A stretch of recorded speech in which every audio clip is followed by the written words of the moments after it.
Hello friends, இப்போ நம்ம தௌஷிக்கு open cricket செலெக்ஷனுக்கு வந்திருக்கோம். இதை நம்ம ஃபஸ்ட் டைம் செலெக்ஷன் எப்படி பண்ணுறாங்க பார்க்க போகிறோம். இன்றைக்கி பார்த்தீங்கன்னா அண்டர் 12, அண்டர் 14, அண்டர் 16, அண்டர் 19 கேட்டகரியில் செலெக்ஷன் நடத்துகிறாங்க.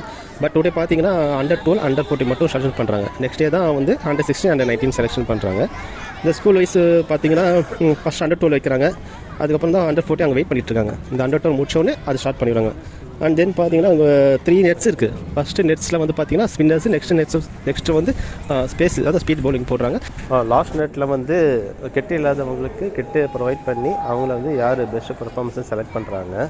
இங்கே எப்படி செலக்ட் பண்ணுறாங்கன்னா, எப்படி பேட்டிங் பண்ணுறாங்க, எப்படி பவுலிங் பண்ணுறாங்க. ஃபஸ்ட்டு 2 ஓவர்ஸ் ஸ்பின்னர்ஸ் ஆட வைக்கிறாங்க. நெக்ஸ்ட்டு 2 ஓவர்ஸ் வந்து ஸ்பீட் பவுலில் ஆட வைக்கிறாங்க. அது எப்படின்னு செக் பண்ணி செலக்ட் பண்ணுறாங்க. நம்ம தௌஷிங் வந்து ஃபஸ்ட்டே செலக்ட் ஆகிட்டான். நல்லா ப்ளே பண்ணால் சூப்பராக பெர்ஃபார்மன்ஸ் பண்ணால் செலக்ட் ஆகிட்டான்.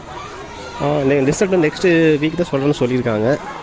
தௌஷிக் கூட சேர்ந்து 20 ஸ்டூடெண்ட்ஸ் செலக்ட் பண்ணியிருக்காங்க. நெக்ஸ்ட் ரவுண்டு வந்து மேட்சஸ் சேர்ப்பாங்க. அதில் யார் பெஸ்ட்டு பெர்ஃபார்மன்ஸ் பண்ணுறாங்களோ அதுலேருந்து 50 ஸ்டூடெண்ட்ஸு செலக்ட் பண்ணுவாங்க. தென் அதுக்கப்புறம் டீமை ஃபார்ம் பண்ணி நெக்ஸ்ட் லெவலில் மூவ் பண்ணுவாங்க. சரி, இப்போ நம்ம வீட்டுக்கு அப்போ வந்துவிட்டோம். ஏன்னா அவன் டயர்டாக இருக்கான்னு சொல்லிட்டு கிளம்பிட்டோம். நாங்கள் முடிச்சோடனே கிளம்பிட்டோம். பார்க்கலாம் ஃப்ரெண்ட்ஸ், பாய்.